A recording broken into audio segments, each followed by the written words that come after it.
Hello student, welcome back to my YouTube channel study with Prakash sir Dungarpur. Geography की पुस्तक मानव भूगोल के सिद्धांत का आज 10वां अध्याय मानव बस्ती के महत्वपूर्ण प्रश्नों के बारे में पढ़ेंगे। आप लोग वीडियो को बहुत ही ध्यान से एकाग्र होकर के देखें और वीडियो अपने सभी दोस्तों को शेयर जरूर करें ताकि वे लोग भी जो आने वाली हमारी परीक्षा है भूगोल की उसको बहुत अच्छे तरीके से कर सकें। तो आइए शुरू करते हैं। पहला प्रश्न, निम्न में से किस प्रकार की बस्तियां सड़क, नदी या नहर के किनारे होती हैं? तो सड़क, नदी और नहर के किनारे वृत्ताकार, रेखीय, चौकपट्टी या वर्गाकार। तो सही आंसर है हमारा रेखीय। तो रेखीय नदी इस तरह से, नदी और नहर इस प्रकार से होती हैं, तो ये रेखीय बस्तियां होती हैं, वो ध्यान रखना है। नेक्स्ट क्वेश्चन है, निम्न में से कौन सी एक आर्थिक क्रिया ग्रामीण बस्तियों की मुख्य आर्थिक क्रिया है? तो प्राथमिक, तृतीयक, द्वितीयक या चतुर्थ। तो गांव के लोग क्या करते हैं? कृषि, पशुपालन वगैरह करते हैं, तो इसलिए ये प्राथमिक क्रिया करते हैं। नेक्स्ट क्वेश्चन है, निम्न में से किस प्रदेश में प्रलिखित प्राचीनतम नगरीय बस्तियां रही हैं? बहुत पुरानी प्रलिखित प्राचीनतम नगरीय बस्तियां रही हैं। आहड़, सिंधु घाटी, नील घाटी या फिर मेसोपोटामिया। तो सही उत्तर है सिंधु घाटी सभ्यता में। सिंधु घाटी में प्राचीनतम नगरीय बस्तियां रही हैं। नेक्स्ट क्वेश्चन है, वर्ष 2006 के प्रारंभ में भारत में कितने मिलियन सिटी थे? मिलियन सिटी यानी 40 थे, यानी 40 ऐसे शहर थे जिसमें 10 लाख जनसंख्या थी। विकासशील देशों की जनसंख्या के सामाजिक ढांचे के विकास एवं आवश्यकता की पूर्ति हेतु कौन सी प्रकार के संसाधन सहायक है? विकासशील देश, पहले तो जो देश विकास की ओर अग्रसर है उनकी जनसंख्या की सामाजिक ढांचे का विकास, उसके विकास एवं आवश्यकता पूर्ति में कौन से प्रकार के संसाधन सहायक है? सामाजिक प्रकार के संसाधन सहायक है। नेक्स्ट क्वेश्चन है, निम्न में से ग्रामीण बस्तियों का प्रतिरूप है रैखिक प्रतिरूप, वृत्ताकार प्रतिरूप, तारा प्रतिरूप या उपयुक्त सभी? तो ये सभी प्रकार के प्रतिरूप हैं वो ग्रामीण बस्तियों में होते हैं, रैखिक प्रतिरूप, वृत्ताकार प्रतिरूप या तारा प्रतिरूप। नेक्स्ट क्वेश्चन है, ग्रामीण बस्ती में रहने वाले लोगों का व्यवसाय है कृषि, पशुपालन, मछली पकड़ना, यानी ये सारे काम जो है वो ग्रामीण बस्ती में रहने वाले लोग हैं वो करते हैं।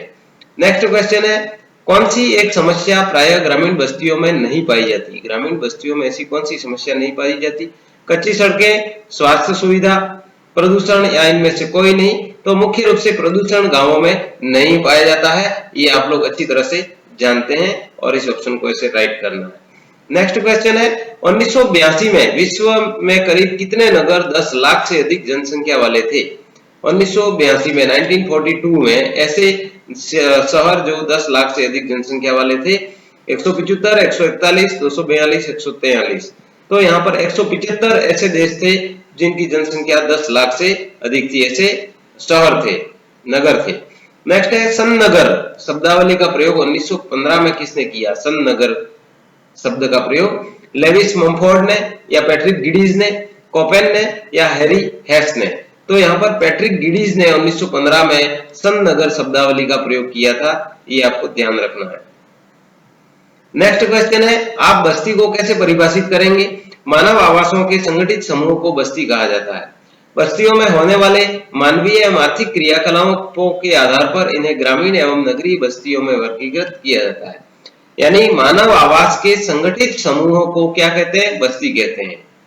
बस्तियों में होने वाले मानवीय एवं आर्थिक क्रियाकलाप होते हैं बस्तियों में, और इनके आधार पर इन्हें ग्रामीण या नगरीय बस्तियों में वर्गीकृत किया जाता है, बांटा जाता है। बस्तियों के वर्गीकरण के क्या आधार है? तो बस्तियों के वर्गीकरण ग्रामीण एवं नगरीय आधार पर किया जाता है।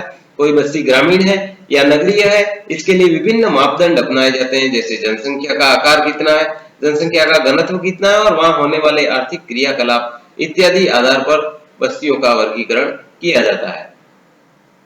ग्रामीण बस्ती किसे कहते हैं? ऐसी बस्तियां जिनमें जनसंख्या घनत्व बहुत ही कम पाया जाता है, साथ ही वहां के निवासी प्राथमिक क्रियाकलापों द्वारा जीविकोपार्जन करते हैं। यानी ग्रामीण बस्तियां ऐसी बस्तियां जहां जनसंख्या घनत्व बहुत कम होता है और साथ ही वहां के जो निवासी हैं वो प्राथमिक क्रियाकलापों से अपना जीवन चलाते हैं, अपना जीविकोपार्जन करते हैं, उन्हें ग्रामीण बस्तियां कहते हैं। नगरीय बस्तियों से आप क्या समझते हैं?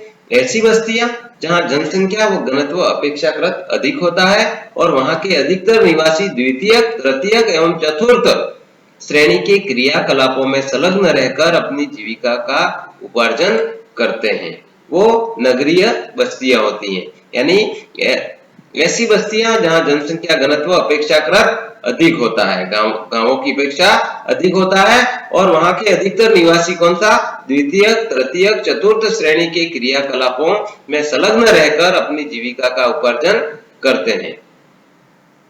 नेक्स्ट है विकासशील देशों में नगरीय बस्तियों की समस्याएं लिखिए। विकासशील देशों में अनियोजित बसावट होती है, नियोजित रूप से बसावट नहीं होती है। दूसरा है अधिक जनसंख्या घनत्व से स्लम बस्तियों का विस्तार होता है। विकासशील देशों की स्थिति के बारे में बता रहे हैं कि अधिक जनसंख्या घनत्व हो जाएगा तो फिर स्लम बस्तियां हैं वो उनका विस्तार होगा। नेक्स्ट है सामाजिक बुराइयां यानी अपराध की अधिकता होगी और लिंगानुपात असंतुलन हो जाएगा, पर्यावरण प्रदूषण होगा उसके साथ में, वो समस्या है। तो ये विकासशील देश में नगरीय जो बस्तियां हैं वहां पर ये समस्या आमतौर पर देखी जाती है। मेगालोपोलिस से आप क्या समझते हैं? मेगालोपोलिस एक यूनानी शब्द से बना है जिसका अर्थ है विशाल नगर। मेगालोपोलिस, मेगालोपोलिस यानी विशाल नगर, जिसका प्रयोग 1957 में मेजिन गोटमैन ने किया था। 1957 में मेजिन गोटमैन ने किया था। नेक्स्ट है मेगा सिटी किसे कहते हैं? जिन नगरों की जनसंख्या मुख्य नगर व उपनगरों को मिलाकर 1 करोड़ से अधिक हो, मेगा सिटी कहलाती है। यानी ऐसे नगर जिनकी जनसंख्या मुख्य नगर और उपनगर इन दोनों को यानी मुख्य नगर और उपनगरों को मिला करके 1 करोड़ से अधिक हो तो उसे मेगा सिटी कहते हैं। सन्नगर किसे कहते हैं?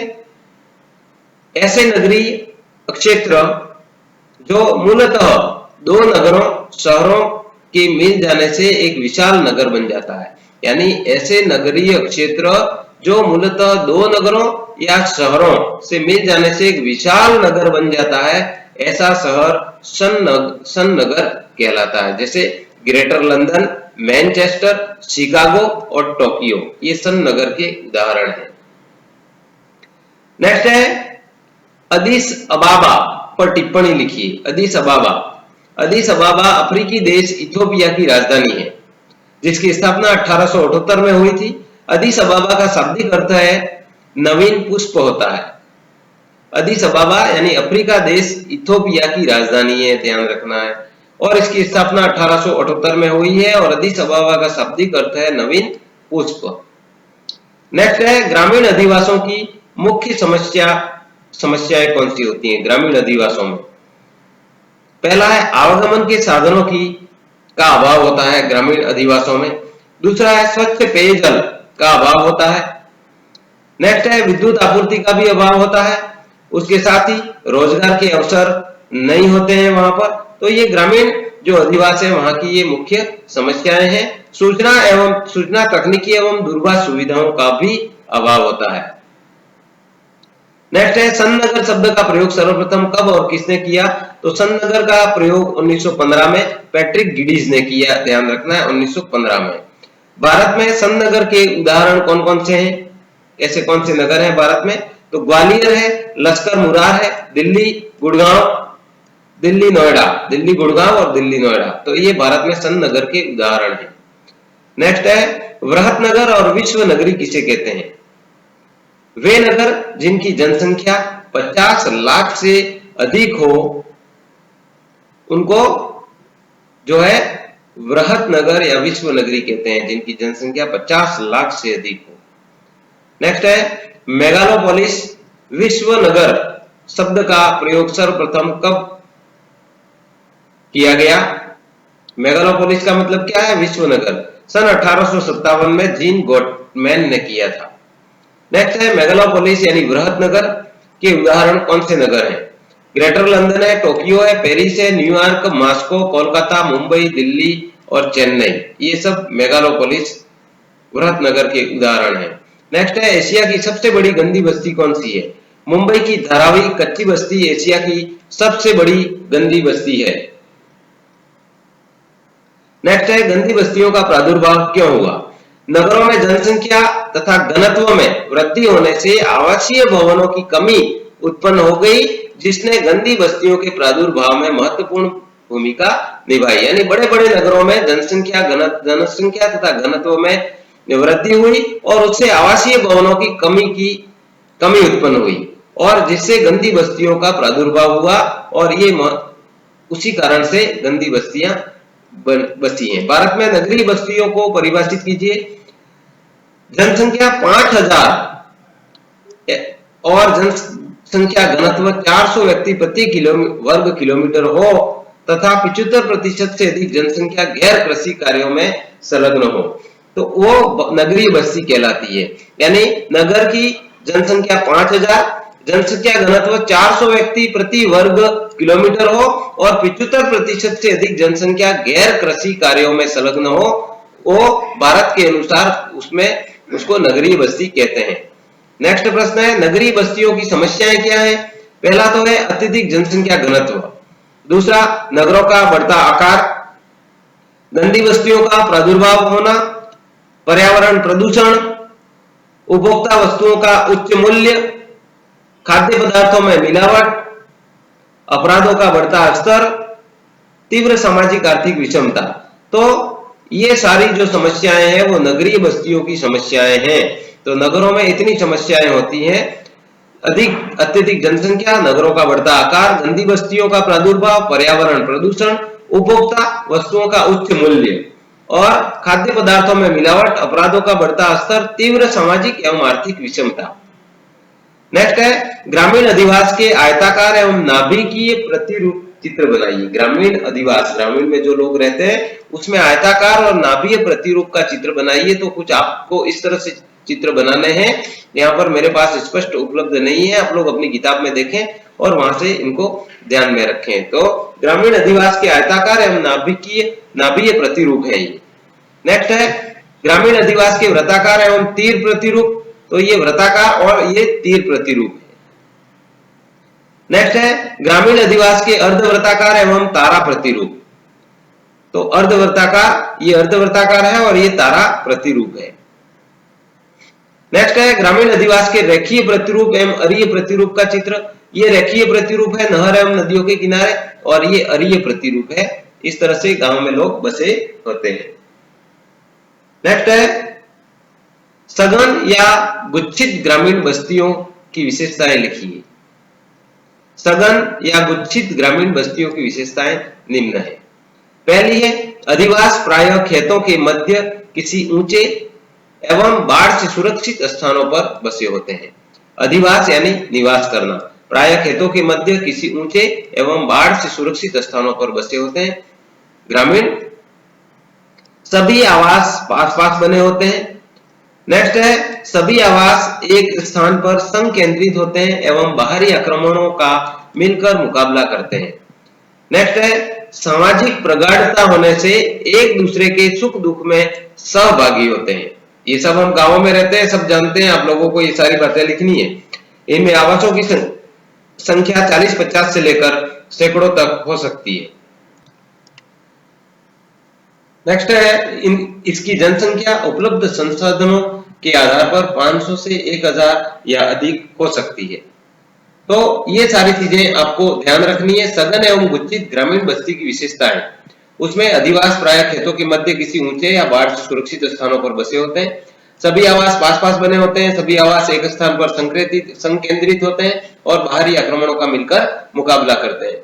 सामाजिक प्रगाढ़ता यानी सामाजिक रूप से मिलजुल कर रहते हैं और इस कारण से एक दूसरे के सुख दुख में सहभागी होते हैं। इनमें आवासों की संख्या 40-50 से लेकर के सैकड़ों तक हो सकती है और जनसंख्या उपलब्ध संसाधनों के आधार पर 500 से 1000 या अधिक भी हो सकती है। नेक्स्ट है, नगरीय अधिवासों की समस्याएं बताइए। अत्यधिक जनसंख्या घनत्व एवं नगरों का बढ़ता आकार। दूसरा है, गंदी बस्तियों का प्रादुर्भाव। नेक्स्ट है, पर्यावरण प्रदूषण, उपभोक्ता वस्तुओं का उच्च मूल्य, खाद्य पदार्थों में मिलावट, अपराधों का बढ़ता स्तर, तीव्र सामाजिक आर्थिक विषमता एवं सामाजिक असहयोग और स्वास्थ्य एवं चिकित्सा सुविधाओं की कमी। अभी तक आपने मेरे चैनल को सब्सक्राइब नहीं किया हो तो चैनल को सब्सक्राइब कर लें और उसके पास ही बेल आइकन के साथ ऑल नोटिफिकेशन को ऑन कर लें। इसको ऑन करना इसलिए जरूरी है क्योंकि भविष्य में मेरे द्वारा जितने भी जो भी वीडियो बनाए जाएंगे उन सब की जानकारी आपको मिलती रहेगी। आप लोग किसी भी वीडियो से वंचित नहीं रहेंगे। दोस्तों, YouTube चैनल पर का सहयोग करने के लिए आप मेरे इस अकाउंट नंबर पर जो भी आप कर सकते हैं 10, 20, 50, 100 या उससे ज्यादा जो भी आप सहयोग कर सकते हैं सहयोग जरूर करें, ताकि मैं इस चैनल को इतना बहुत लार्ज स्केल पर कर देना चाहता हूं ताकि अधिक से अधिक स्टूडेंट की मैं सहायता कर सकूं। Thanks for watching, keep learning. अध्याय 10 मानव बस्ती क्लास 12 पढ़ते रहें और वीडियो ज्यादा से ज्यादा स्टूडेंट तक शेयर करें ताकि वे लोग भी अच्छे से पढ़ाई कर सकें। मिलते हैं अगले वीडियो में अगली किताब के वीडियो के साथ में। तब तक के लिए धन्यवाद। जय हिंद, जय भारत।